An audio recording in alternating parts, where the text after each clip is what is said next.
cover-ups, lies, and in between, conspiracies, and those who dare to speak the truth. Get ready for a walk on the wild side. Welcome to Parley with your host, Michael Gray.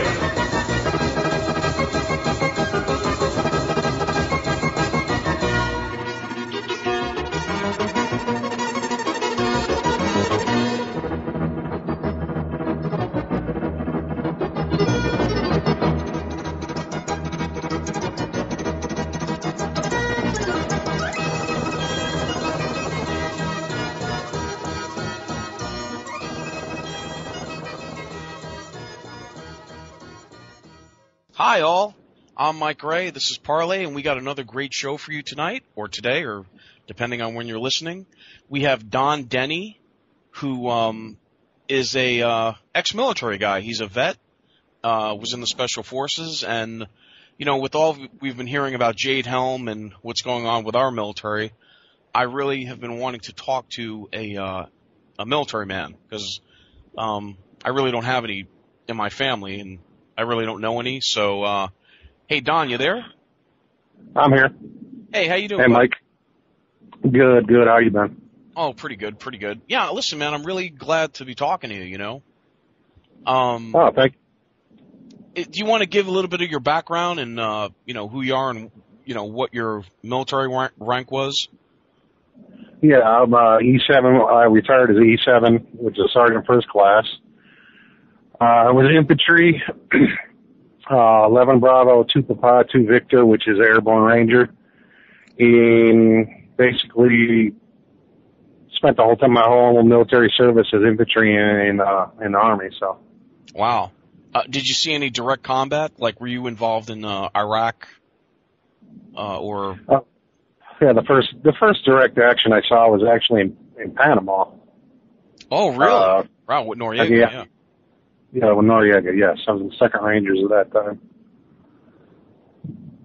So, wow. What were your feelings as to the reason why we did that? Do you have why we went to Panama? No, I agree with why we went there, because he was profiting from what we understand, profiting from the sale of drugs going through his country into the United States, and I agree with that.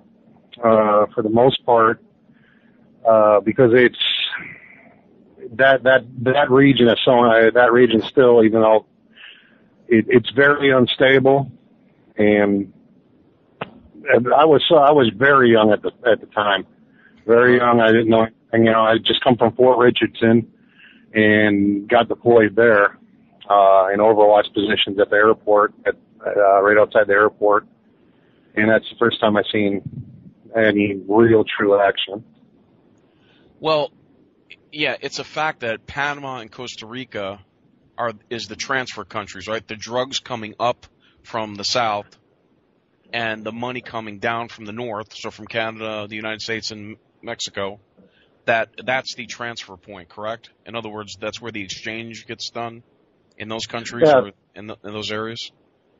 From what I understand, yes, and he was using the money to fund his own military and you know, take his share out of the drug trafficking that went through his country. Right. So I feel it was a justifiable action that President Bush, the first President Bush, took. Well, if you ever saw the movie Blow with Johnny Depp, I believe it was in Panama, where he had all his money, and he had did you ever see that movie? And he had $30 million, and he goes, it's funny, he says, I give you all this money, and you give me a little book that says I got $30 million in it. And then, of course, Noriega seizes all that money, right? Correct. Yeah. But also, you know, that a lot of elite hide their money in those banks. And I think that's one of the reasons why we went into Panama, was because not only did he steal drug lords' monies and drug cartels' money, but also a lot of people that had their money hidden there. You know. Correct. Yeah, and I believe the last straw was when they actually executed that the officer, the Marine Corps, I believe it was a Marine Corps officer, that was serving. One of Noriega's police shot him, and then that's when we went on alert. So, right. Yeah, and that's Noriega was told.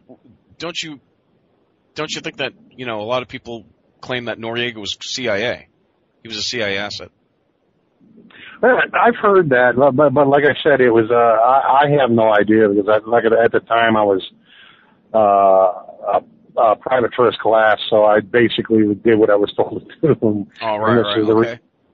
Okay. I didn't know too much about it, so. Okay. What do you feel today? What's the mood? I mean, what do you feel today the mood in the military is as far as how we're utilizing the troops and, giving them multiple tours like in Afghanistan? There was the case of they're giving these guys like five and six tours, I believe wholeheartedly that the men in the military right now, they're proud of what they do, but a lot of the sense is that a lot of our brothers died and gave the ultimate sacrifice for, and then look at the situation now, to where it's back. It's just in total chaos, and all these people in the military. A lot of people think that it was all for nothing. Because we went in there, took control of the country, got everything somewhat stabilized, and then we withdrew, and it's back in chaos. Right. And so it's like, what was the point? Look at Iraq today. I mean, look at Iraq today. We went in there saying Saddam Hussein has weapons of mass destruction, which he didn't, and ties to Al Qaeda, which he didn't, and now Al Qaeda is all up in, ISIS is Al Qaeda. They just changed their names from, and so ISIS is in there, and they're destroying, Iraq and even in Syria and Lebanon. Yeah, and correct. And what is amazing is that how well funded and how well trained they are.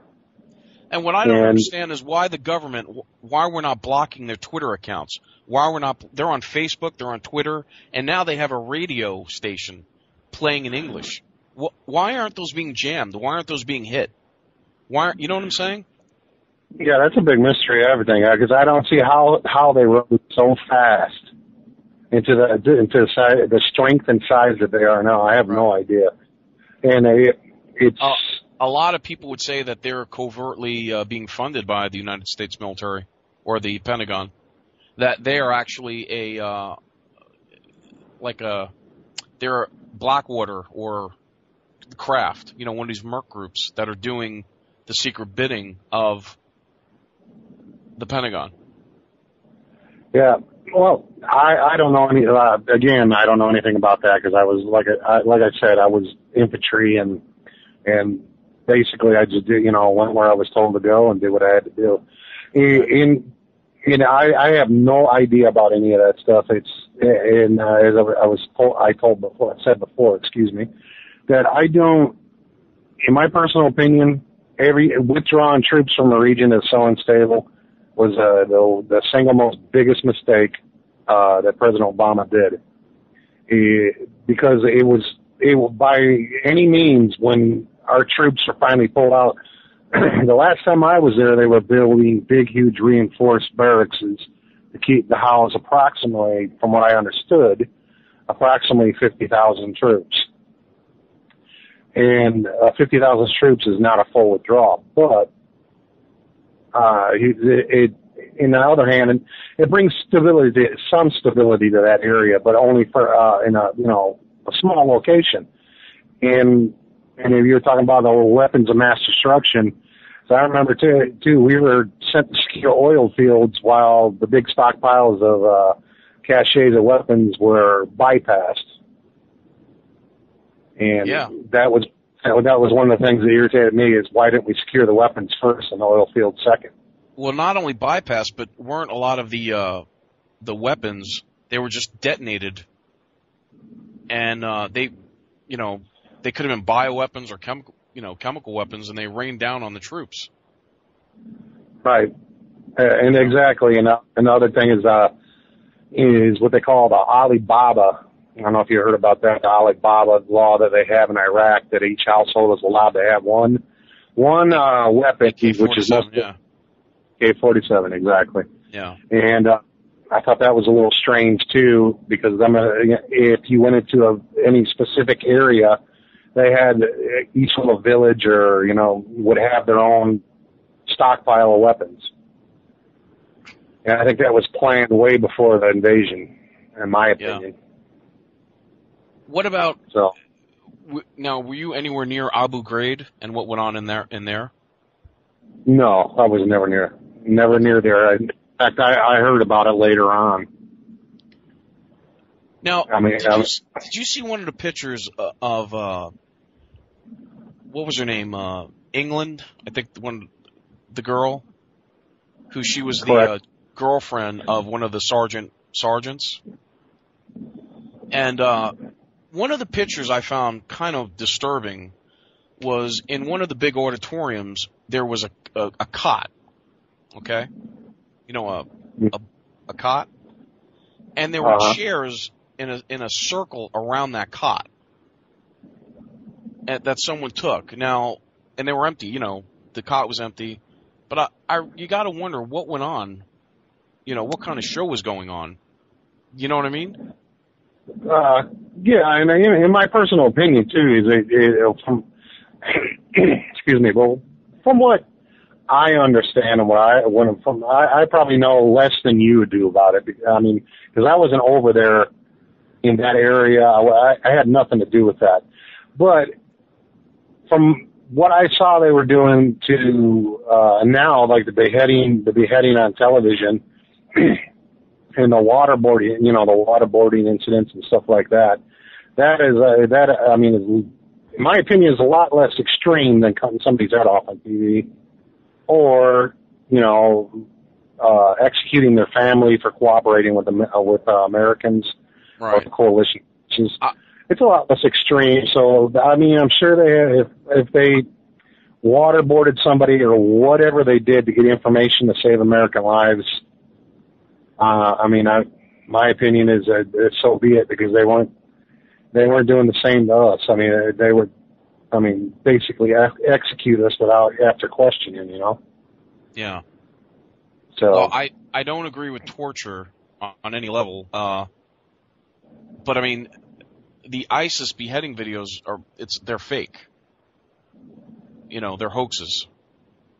Just so you know, I could send you the stuff to show you, but if you look at the loved ones, the parents and the brothers and sisters of the victims, during the interviews, they're smiling and laughing. So clearly they're not real. Do you know what I mean?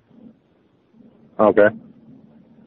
Well, like I said, I don't know anything about that. I don't watch TV that often, because the thing that irritated me most about when we were there, CNN would, if a explosive device went off somewhere, it would send 50 or whatever reporters or cameramen to where the explosive device went off. But they never ever showed us handing out our MREs to starving Iraqi, children. Right. And a lot of people did. A lot of people did. If we had food, we gave it out. We gave it up because we know we'd get more. But they didn't show that a lot. They would show all the negative things that were going on there, and they sensationalized a lot of it. And I don't like CNN for that particular reason. Yeah, the Pentagon definitely learned one thing after Vietnam was they had to control the media in Iraq. Do you know what I mean? Right. So in Vietnam, there were a bunch of people with cameras, and it made it on the evening news, raw footage that they couldn't control. But definitely in Iraq, they learned their lesson that they tightly controlled what was seen. So right. That bothered a lot of guys, because you never see the good we were doing. We were always seeing the negative aspect of what's going on. And that irritated a lot. We hand out food, we hand out aid, to the women and children, and basically, when it comes to the news, we saw everything that negative happened in that particular time frame, and nothing good. So, right. in my opinion, anyway. No, Saddam Hussein was. You could say that, and it's true. Saddam Hussein was put in by the CIA. And you have pictures of Donald Rumsfeld shaking Saddam Hussein's hand. Then when it came time to get him out of there, they went at, demonized them, and we destroyed that country. To say the least, it was destroyed. I mean, look, Saddam Hussein was no angel, but I mean, at least under him, the Iraqis had a fairly good life. Look what's happened now. Right. I'll say, from what I see, it's total chaos from what I see now. And Dick Cheney's Halliburton, they were supposed to go in there. They had no bid contracts to go in and redo the sewer systems and redo to rebuild the sewer systems and the water systems, and they didn't fulfill their contracts. No, from what I've seen from Halliburton is that they were at. What I understand when I came back, then I understood more of what I seen when I was there. Is that they would, like a tractor trailer would have a flat tire and it would push it off the road and blow it in place because it was cost plus 20%.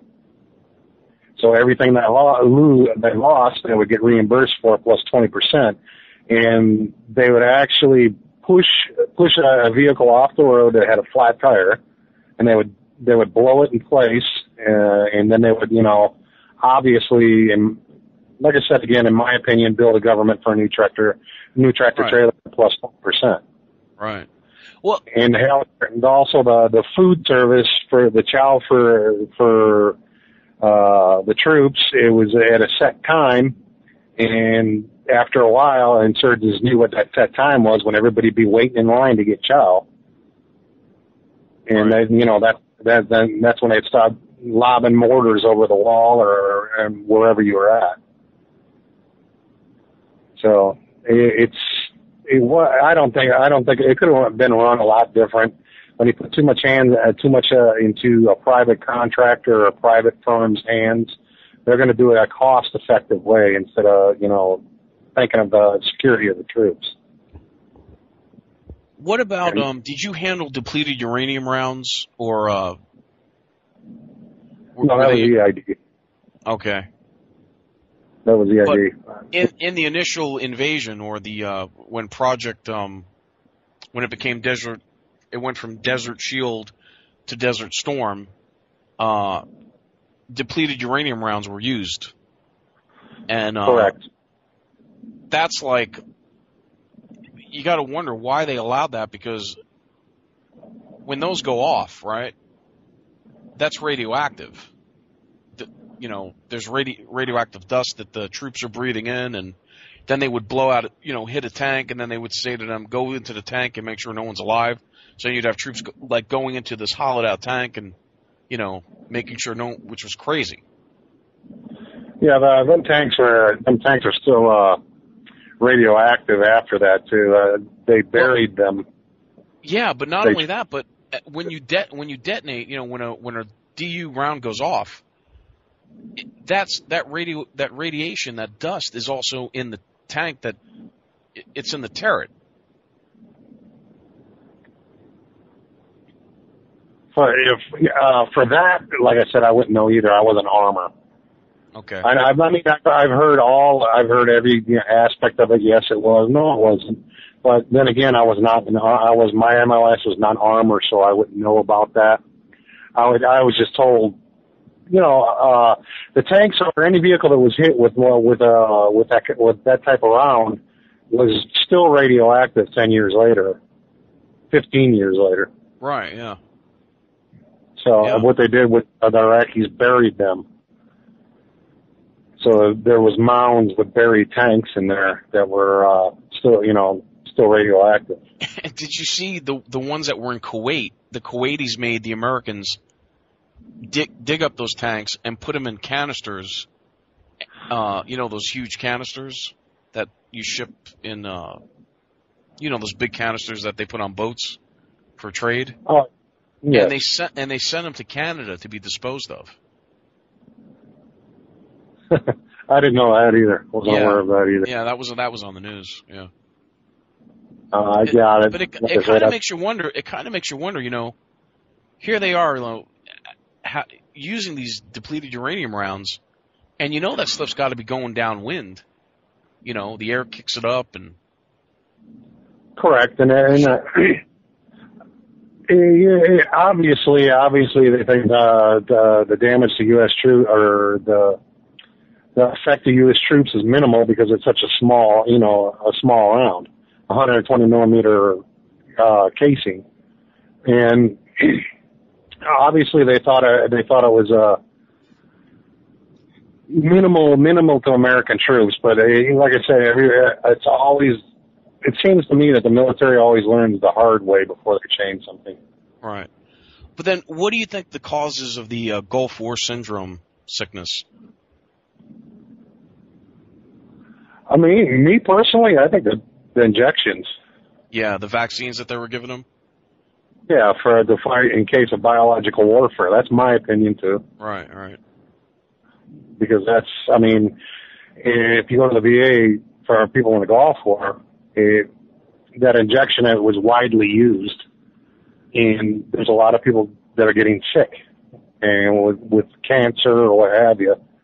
Because and I believe, and I've heard talk about it. They think it's about the injections they were getting in case of biological warfare. And like I said again, that's only my opinion.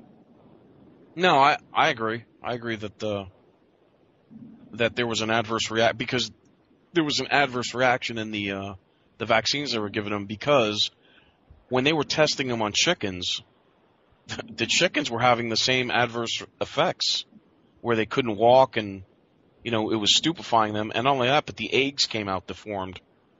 The eggs of the chickens, they were coming out messed up. Right. And the effect on the nervous system, the human too, couldn't be good. Yeah. So. Yeah. It's crazy. Yeah. Yeah, very much so.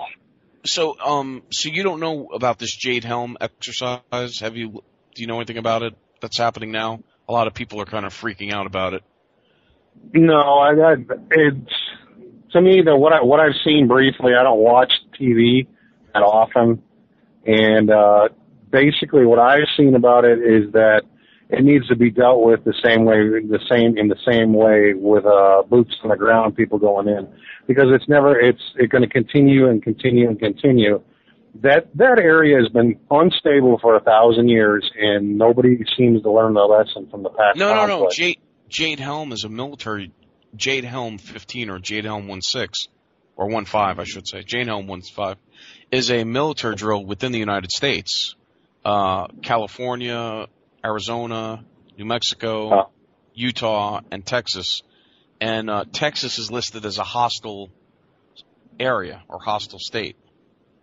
And they're having special forces like Rangers, Navy SEALs, Delta Force going in and posing as civilians. And this is going to be going on from April to it ends September 11th. Well, I wonder why that's happening.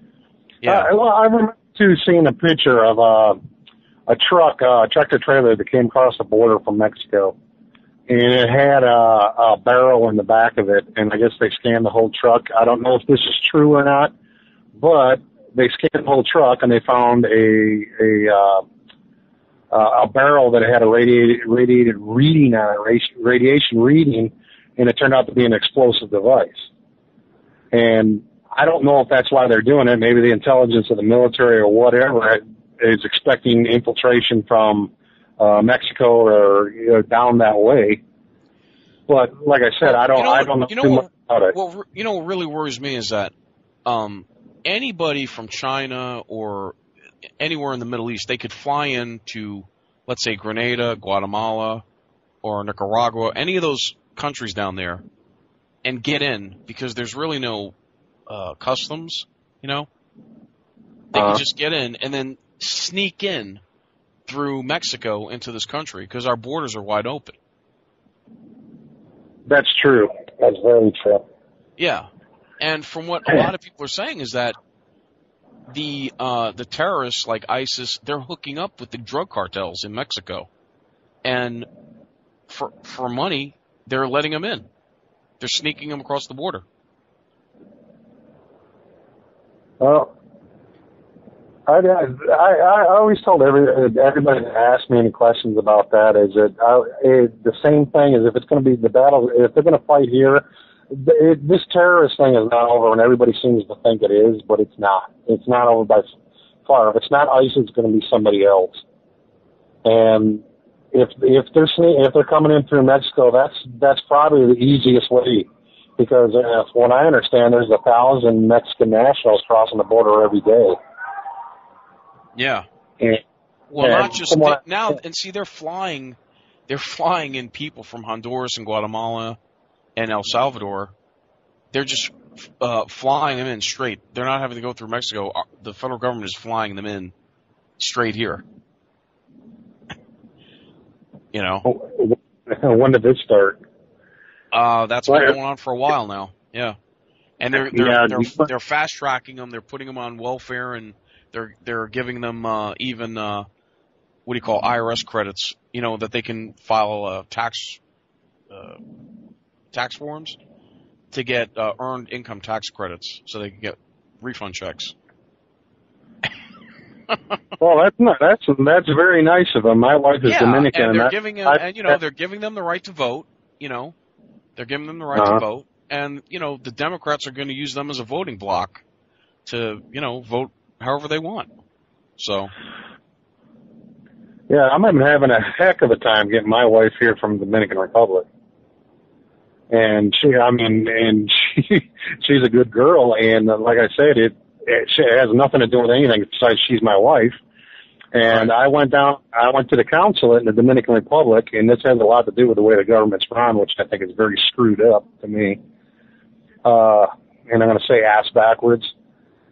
I filed all the correct forms to get her a tourist visa. I own property. I'm not rich by any means, but I have a home, a modest home in Santiago, Dominican Republic.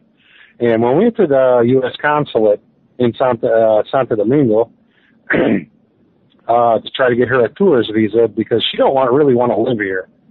She just wants to be able to come back and forth so she can be with, you know, me, and I can be with my family. And we went in there, and her interview was less than 5 minutes. She was outside, and they said, no, you don't qualify to come into the United States, even though she's met on this type of visa, on a tourist visa, even though she was married to me legally. And I live in the state of Florida, which is, as you know, is a no-fault state, and everything, half of what I own belongs to my wife under the laws of Florida. Yeah. And I explained that, and it's very strange that I had the person in charge of the consulate in Santo Domingo, Dominican Republic, was a Chinese woman, and that was strange to me to begin with. And then you mean you're dealing with the Chinese national in an American embassy? No, I don't know what her nationality was, but she was Chinese. I asked her but I don't know where she was born, because I wasn't talking to her about where she was born in her life. She was. Your wife don't qualify for to get in. Sorry, you American scum swine. Yeah, and I thought that was very, very peculiar. But she spoke perfect English, just as well as you or I. But she said, "Oh well, I can't overrule the person that gave the interview's decision." And they told me I could not go in there with her for an interview. And then when she went in for the interview, the lady asked her, "Where's your husband?" And she says, "He's sitting out there in the area where American citizens sit and wait." And then she came back out, and less than 5 minutes, and said, "No, they said no, that I'm not qualified." Then when I asked to speak to the supervisor, that's when I met this Asian woman, and she said, "Well, you're fine. We checked you out. You're fine. But your wife bears the burden of proof of coming back to this country. And she has no property. She has no wealth. And I go, wait a second. She's married to me in the laws of the state of Florida. She has half everything that I have, 50-50. Correct. She does have wealth. She does have, money. She does have wealth. Not like wealthy, but, to a normal person. And she says, well, you can go ahead and file for a residency visa. And I said, but she don't want to be a resident. Neither one of us want to live in the United States. When I'm done working and I feel satisfied, I'm going to retire here to Santiago. And she turned around and said, well, that's your choice, but she bears the burden of proof of returning to her country if she goes to visit you there. I said, well, I can guarantee she's going to return because she don't want to live there, and neither do I, actually. And she still said, no, I can't overturn it. You're going to have to refile for a residence. So basically, they're telling me to get a residence visa for somebody that does not want one. And she said that's what Congress passed as a law in order for her to go there. And now I see, well, what, like you were talking about, the people that are flying in from Honduras. I find that very strange. Very strange. My wife can't until I get her residency card, but they're offering it to other people. Yeah. To come. I mean, Hey, Denny, hold on. We're going to take a short break. We'll be right back. You are listening to WCJV, Digital Broadcasting, Youngstown, New York, CJ Mars Radio. This is Parley. I'm your host, Mike Gray, and we'll be right back.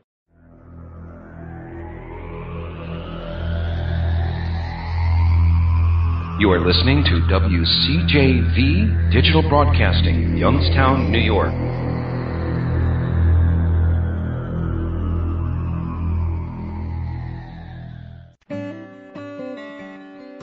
Auntie G and Mumsy B from the Blackthorn Path here, inviting you to join us Sunday evenings for an hour of magic and myth, story and song, spells, rituals and recipes, and a whole lot more. That's the Blackthorn Path. Sundays at 8 Eastern, 7 Central on CJMarsRadio.com.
And we are back on CJ Mars Radio. This is Parley. I'm your host, Mike Gray, and we are talking to Don Denny. Don, you there? We were talking about immigration, and your wife was trying to get in. And she's not even allowed to visit in the United States? That's correct. She's not allowed as of yet. I'm working on the second visa application. Right. And to get her a residency to come and visit me. And like I made a point of it before, is that she don't want to live here, and she wants to stay in our home in Santiago, and which is fine by me because I love it there too. And basically that's the story. And like I said, it's very strange how people do get into this country. They do come to the country that really, really, really want to come to the country. Okay, well they don't get a opportunity, and now you're like you explained to me about Honduras and stuff like that. I had no idea. You can't even they don't even want to call them on the news anymore illegal aliens. They want to call them undocumented visitors or undocumented people. Okay? Not only that, but the Obama administration is flying them in from Honduras and from Guatemala, flying them in direct flights right into the United States.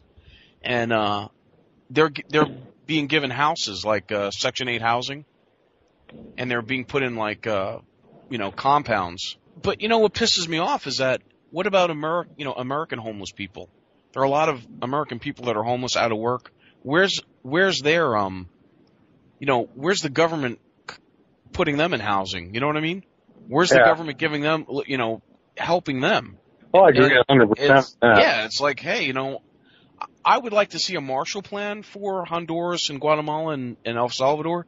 Let's lend them money to build up their infrastructure, and I'd love to see that. But bringing them here willy-nilly, plus the fact, are we testing them for TB and tuberculosis and hepatitis and other diseases? Yeah, that's the same thing that happened with my wife too. She had to go to a medical, and they tested her for all that stuff too. And it's like, how can I put it? In the countries are like countries, even Dominican Republic, where a lot of Americans go for vacation. There is still things there that kids that are people that are undocumented, they don't have a birth certificate because they're born in the middle of nowhere or whatever, and their parents just never got them documented. And I see the same thing too, is that the vaccinations that we have here as children, they don't have over there.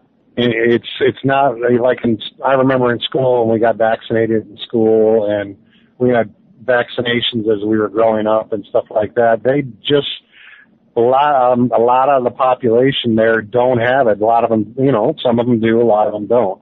And I'm beginning to see a lot of different things. I mean, Dominican Republic's the only country I've really been to outside of my military service that I went on my own, and it's a different word. And I have friends here in the United States that are Mexican, and they're undocumented, but they work, they take care of what they're supposed to do, and it's impossible for them to get any sort of documentation because they came in illegally. And a lawyer that did immigration, he said every day that they're here, they're breaking the law, and they're not. And he even said we should not reward somebody for breaking the law because they don't do that to us. They don't reward us for breaking the law. Well, did you see what's happening in either Jamaica or the Bahamas?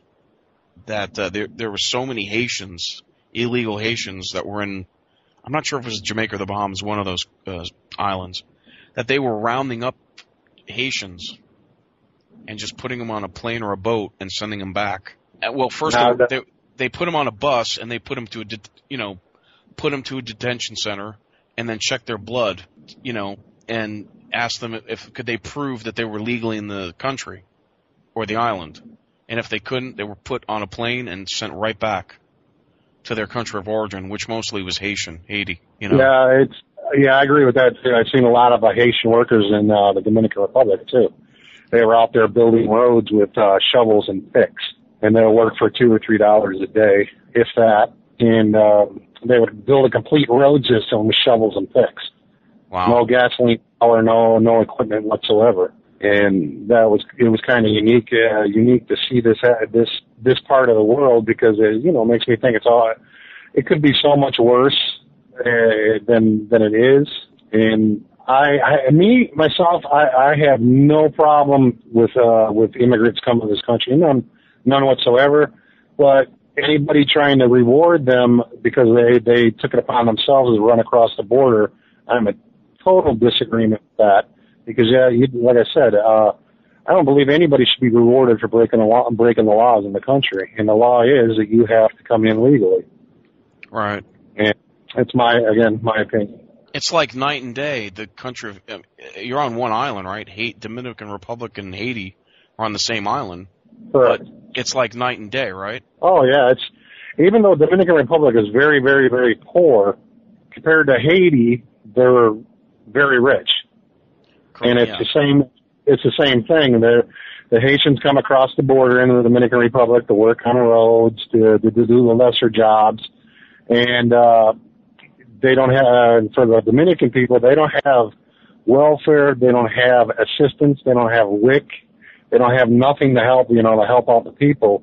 So basically down there, they learn to grow up and act as an adult a lot quicker than they do here.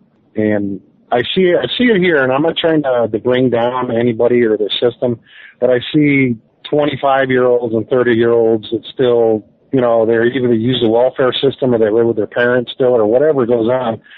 And when I go to that country, they're taught that you got to be responsible at an early age, find a job or go to college or whatever, because there's no help.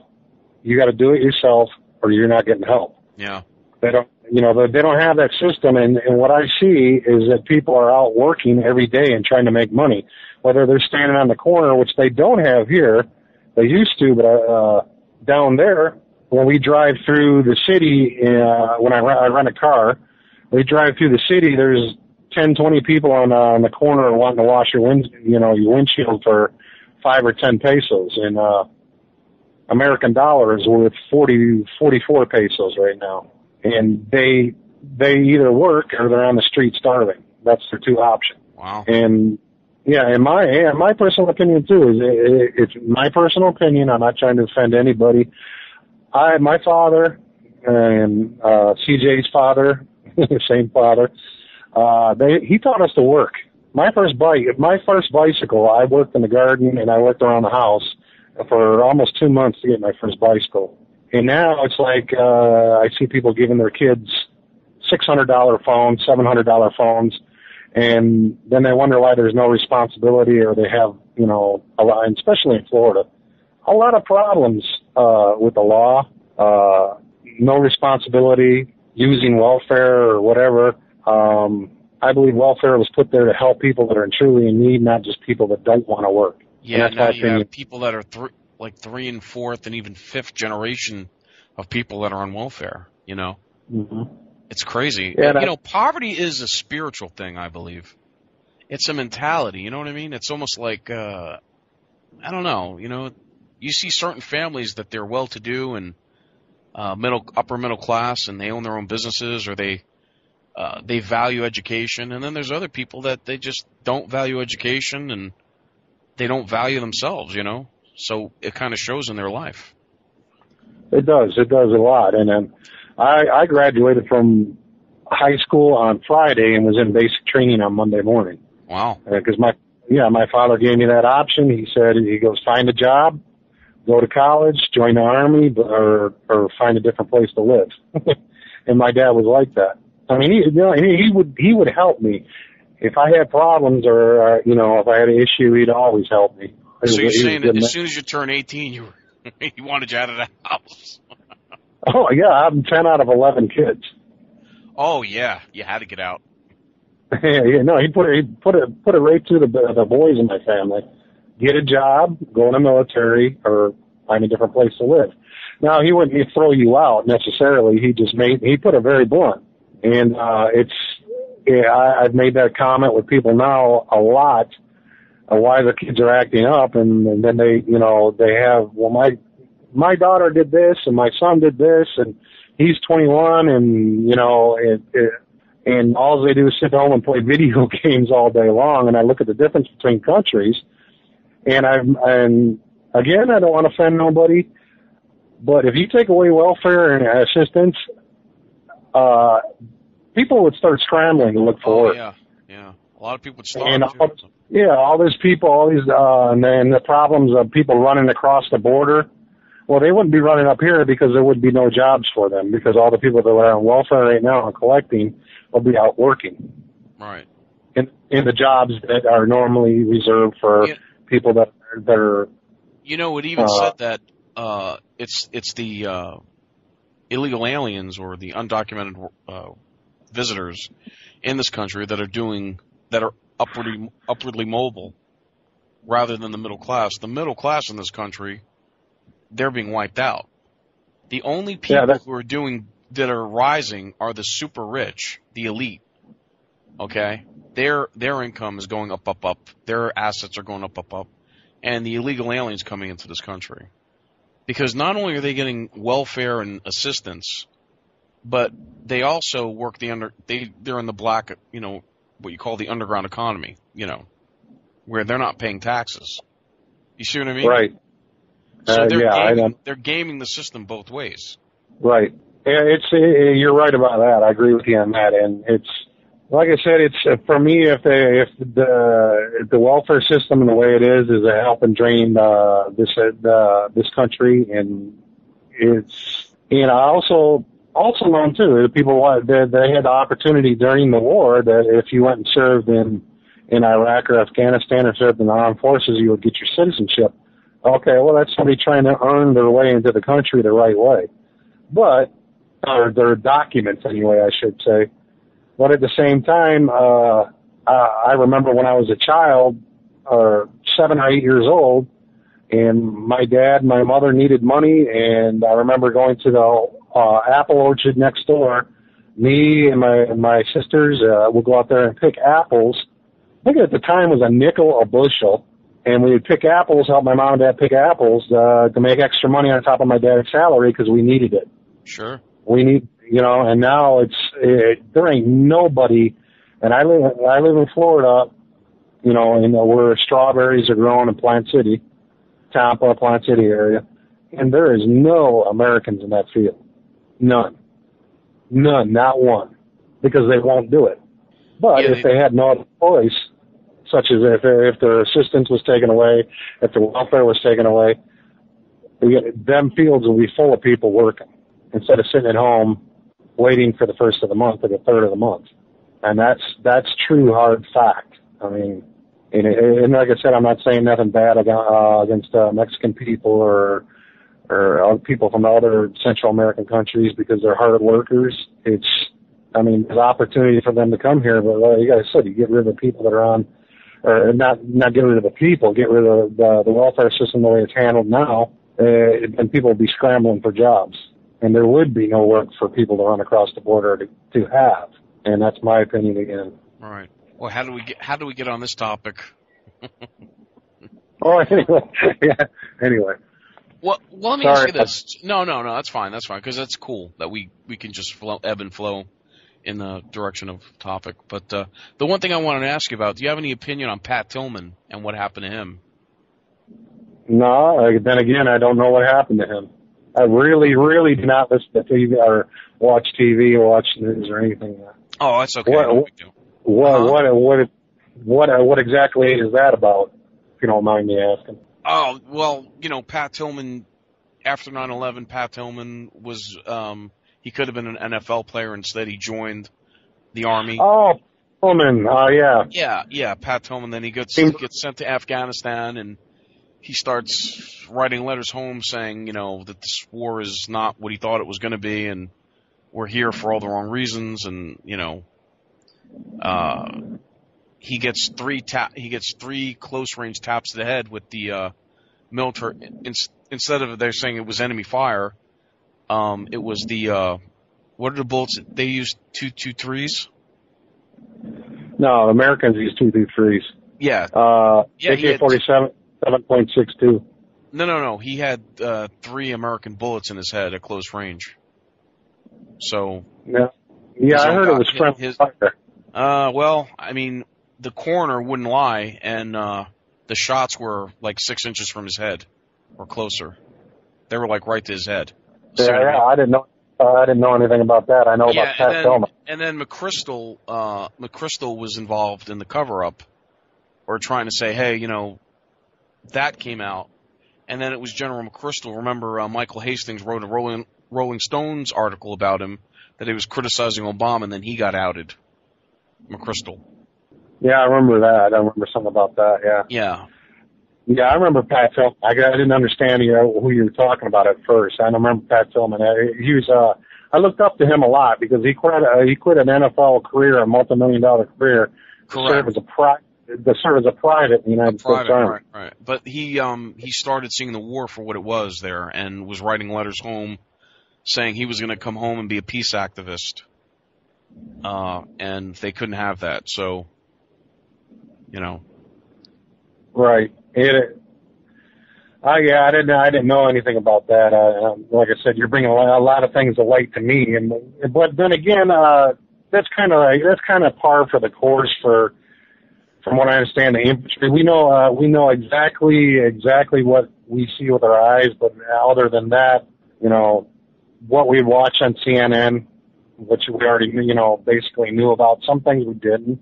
I'd say a lot of things we didn't know about. Well, what about the fact that did you see on Fox News, Geraldo Rivera is talking about showing that American Marines are guarding the poppy fields in Afghanistan? No, I didn't know about that. Yeah, and the Marines are going, well, why are we guarding the poppy fields in Afghanistan when their only use is for black tar heroin, for, you know, the heroin trade? Yeah, and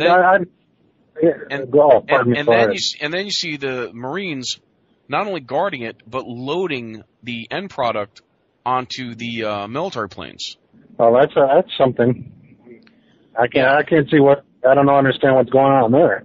Well, because Putin sent a letter to Bush at the time saying, why don't you destroy those fields? Why don't you burn those fields? Because heroin is destroying Russia. You know, there's a lot of heroin addicts. Not only are they high on vodka, and, you know, Russia has the highest amount of alcoholics in their country, but also heroin addicts. A lot of Russians are, you know, addicted to heroin. And so Putin said, why don't you destroy those fields, you know? And it's like, oh, can't do that, you know? Yeah, it was a coincidence that the Taliban actually forbid growing that and would burn it, and they had control of it, and then the American military let it come back. Can't say the military because it ain't the military's decision; it's the government's decision to let it come back. Right. The reason is because I didn't know this, but do you know that illegal drugs, if illegal drugs is what funds the economy, because all that illegal money, okay, it gets laundered through banks like Wachovia and Wells Fargo. Both got caught laundering hundreds of millions of dollars in drug cartel money. This is a proven fact. And so they launder all this money and they make tens of millions of dollars laundering it, and then they only have to pay like a $1 million fine. That's like robbing a bank. That's like if you go and rob a bank for $10 million, you get caught and they go, oh, you know what? Just pay us $100,000 and, you know, it'll be fine. I've heard about that too. I've heard. So this, like I said, it's hearsay. From what I mean, everybody's saying, oh yeah, they're, you know, funding the American government's taking part of the drug cartel money. That's why it's increased since since we had the war on drugs, which you know, that's the invasion the war on drugs is to keep a lot of people, especially black people, in jail. You know, that's a whole other subject. You know what I mean? That they're making money on that. You know. Right. And it's surprising, too, that the price of cocaine has dropped since the war on drugs instead of went up. Right. Yeah. That's kind of suspicious to me, but... Supply and demand. Exactly. You know, exactly. That means there's a greater supply, you know, than in the 1970s and 80s, you know. So, yeah. Yep, I agree with you on that. But, like I said, it's It's my opinion. My opinion doesn't matter unless in the cog, I'm a small cog in a wheel of the machinery, I should say. But like I said, I've seen a lot of things that I do not like what's going on, and a lot of things that I agree with, a lot of things I don't agree with. Well, let me ask you this. There was a few years ago, it came out that the Obama administration had a litmus test for generals, let's say colonels, majors, and captains and lieutenants, officers in the military. Basically, would you follow unconstitutional orders? If the orders came down from the commander-in-chief, the president, to disarm the American people, okay, go door to door, let's say if martial law were declared, would you give the order to basically go door to door and confiscate guns? Would you give the order to put Americans in detention centers? If the order came down, Negative. And a lot of them said no. And what's happening is the ones who are saying yes, they're being put on the fast track to promotion. The ones who are saying no, they're the ones that are being weeded out. And this has been going on since Obama took office. So he's had 7 years now to do this. Yeah, I thought that Obama did good because I'm originally from Illinois. I thought that he was doing very well, and he was upstanding, and he was really trying to do something good when he was in Illinois. But when he made it to the presidency, I just don't see what he's done. Besides I just don't see it. I don't see any change. I don't see anything that he's actually done, and I wouldn't vote for him for nothing right now. Ever again. I know he can't run again, but and as far as disarming people, the right to bear arms. Right. Period. And that can't be changed. The right to bear arms. So taking weapons or whatever away from American people, that's in direct violation of the Constitution of the United States. So they're sworn to. Do you feel that there would be a mutiny amongst the military if that order came down? Oh, yeah, definitely. Okay. I kind of think that as well. I think the majority of not only the military, but the majority of law enforcement, because there's already a mutiny in law enforcement where they're saying we're not going to enforce federal gun laws that you pass that are unconstitutional and against state laws. So now there's this battle between the states, that pass their own gun laws, and the federal government. And the federal government saying, hey, we're supreme, we rule the roost, and the states are saying, no, we're sovereign. And so there's this battle going on, Right. Well, yeah, the one part of the Constitution, or I believe it's in the Declaration of Independence. If you correct me if I'm wrong, or the part, and my sister knows this, and it's the part that I like. It says when the government becomes so unjust that it's the right and the duty of the people to overthrow that government and replace it with one that is for the people. That part of the Constitution, I don't memorize it word by word. I think that's probably Thomas Jefferson that probably said that, or. Right, and that's. Oh, you're talking the Declaration of Independence. Right, yeah. Where the government becomes so abusive that it's the duty of the people to remove that government and replace it. That is what I believe in wholeheartedly, because if you look at the government now, and we waged a war of independence, a revolutionary war, over things much, much, much, much less abusive than what the government's doing now. Yeah, yeah. And I put that on my Facebook because I'm not a avid Facebook person, but I put that on there because I believe it. I believe that not overthrowing the Constitution, but putting the people that are abusing, getting rid of the people that are abusing the government and their power, put people back in there to where we're supposed to, that would serve the people instead of serving themselves or serving corporations, especially Halliburton. I have no good feelings, no goodwill towards Halliburton at all. Yeah, me too. We're coming down to the end here. Do you have anything you want to add or say in final moments here? No, I guess that's pretty much it. Well, Denny, I hope we're gonna have you back. I'd like to have you back. You know, anytime you want to get something off your chest. And I want to thank you, Don Denny, for being our very special guest, who is the brother of our producer, Cindy Jean-Pierre, CJ of CJ Mars. Well, okay, I'm Mike Gray, and this is Parley, and I want to thank our audience and all our worldwide audience for listening, and everyone in the chat room. And I want to thank Don Denny, our special guest. And this is Parley. I'm your host, Mike Gray, and this is CJ Mars Radio. We are out of here.